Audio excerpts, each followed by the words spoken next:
स्वर्गवासी विष्णुपंत तात्यासाहेब कोठे प्रतिष्ठानच्या वतीने बुधवार दिनांक 26 नोव्हेंबर रोजी आयोजित सर्वधर्मीय सामुदायिक विवाह सोहळ्याच्या नियोजनासंदर्भात 18 नोव्हेंबर रोजी संध्याकाळी आमदार देवेंद्र कोठे यांच्या संपर्क कार्यालयात बैठक आयोजित करण्यात आली होती।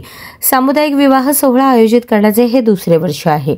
याही वर्षी हा सोहळा अतिशय दिमाखदार व शिस्तबद्ध पार पडावा याकरता बैठकीत चर्चा व मार्गदर्शन करण्यात आले।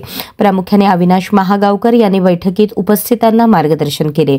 गतवर्षी आयोजनाचे पहिलेच वर्ष असताना देखील ज्या पद्धतीने स्वर्गवासी विष्णुपंत कोठे प्रतिष्ठानच्या वतीने विवाह सोहळा पार पाडण्यात आला तितकेच व्यवस्थित नियोजन क्वचितच इतरत्र पाहायला मिळते अशा शब्दात त्यांनी व्यवस्थापनाचा गौरव केला।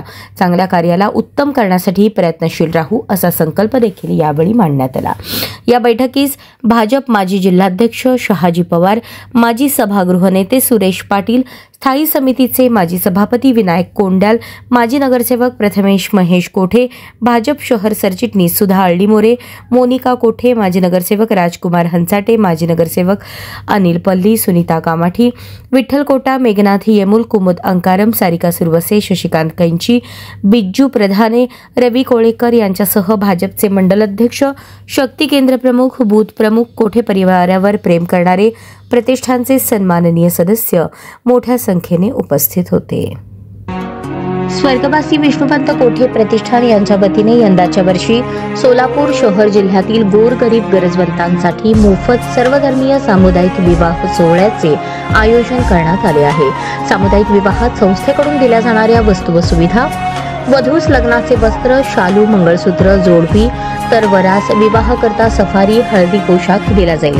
त्याचबरोबर हार, बाशिंग, तुरे, संसार उपयोगी भांडी, कपाट, आंतरपाट देण्यात येईल। वधूवर दोन्ही परिवाराकडील प्रत्येकी 100 पाहुण्यांना मोफत स्वादिष्ट भोजन दिले जाईल। तसेच सवाद्य मिरवणूक वरात आयोजकांकडून काढली जाईल। नाव नोंदणीची शेवटची तारीख 15 नोव्हेंबर।